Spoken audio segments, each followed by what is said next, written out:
Assalamualaikum warahmatullahi wabarakatuh. Hello everyone, I'm Ira Nurul, and in this video I'm going to introduce you about passive voice.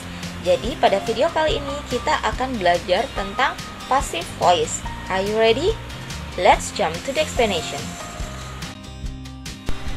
Agar dapat lebih memahami seperti apa passive voice itu, perhatikan contoh berikut ini. I write a novel. Saya menulis sebuah novel. Kalimat ini adalah contoh kalimat aktif. Selanjutnya, a novel is written by me. Sebuah novel ditulis oleh saya. Ini adalah contoh kalimat pasif. Jadi, passive voice adalah suatu kalimat yang subjeknya merupakan tujuan perbuatan. Tidak sama dengan active voice yang fokus terhadap subjek sebagai pelaku aksi. Passive voice lebih fokus kepada objek yang menerima hasil dari suatu aksi atau receiver of an action. Kalau dalam bahasa Indonesia, passive voice ini merupakan awalan di. Jadi contohnya, saya menulis sebuah novel.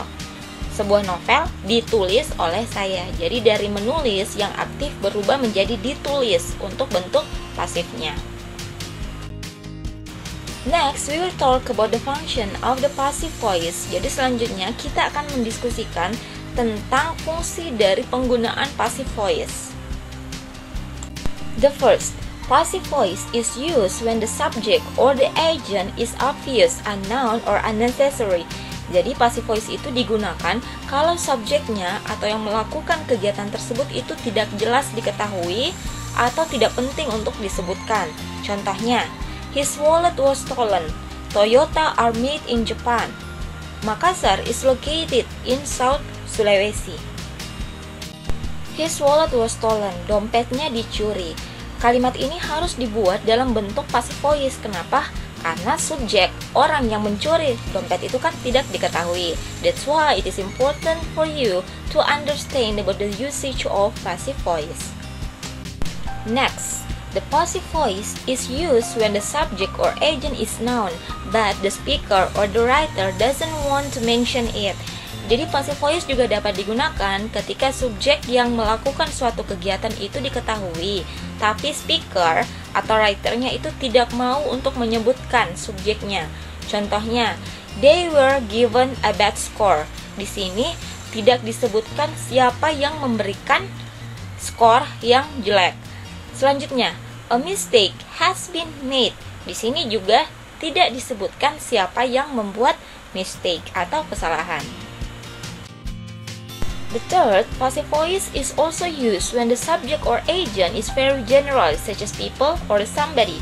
For example, English is spoken here. The doors should be locked at all times.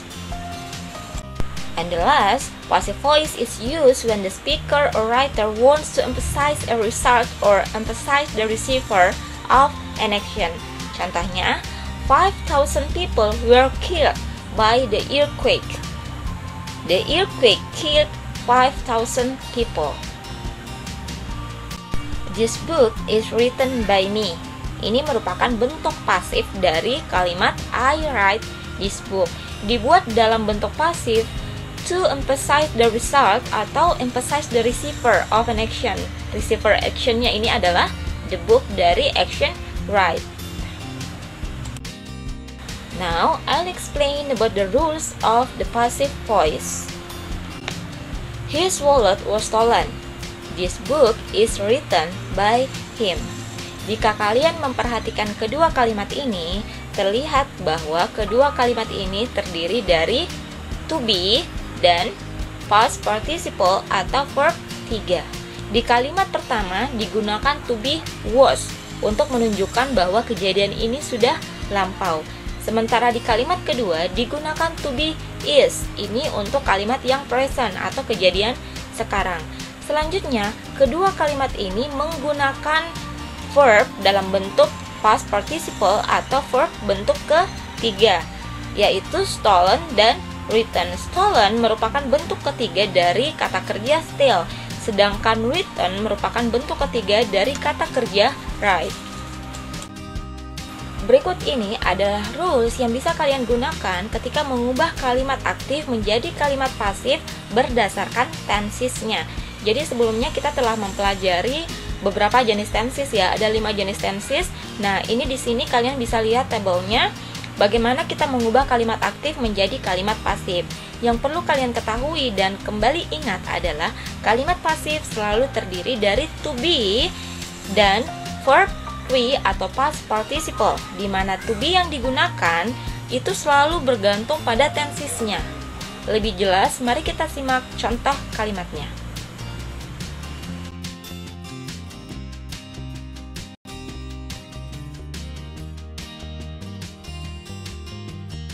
Contoh kalimat aktifnya, I write a novel. Ini adalah bentuk kalimat simple present tense. Nah, bagaimana untuk mengubah kalimat ini menjadi kalimat pasif? Maka, objek a novel itu pindah ke depan menjadi a novel. Kemudian harus diikuti oleh to be. Ingat ya, harus selalu ada to be. Karena yang menjadi objek di sini adalah a novel, maka to be yang digunakan adalah is. Selanjutnya, penggunaan verb 3 setelah to be, yaitu written dari verb 1 write. Saya menulis sebuah novel, kita ganti menjadi kalimat pasif akan menjadi sebuah novel ditulis oleh saya. Yang dalam bahasa Inggris, a novel is written by me.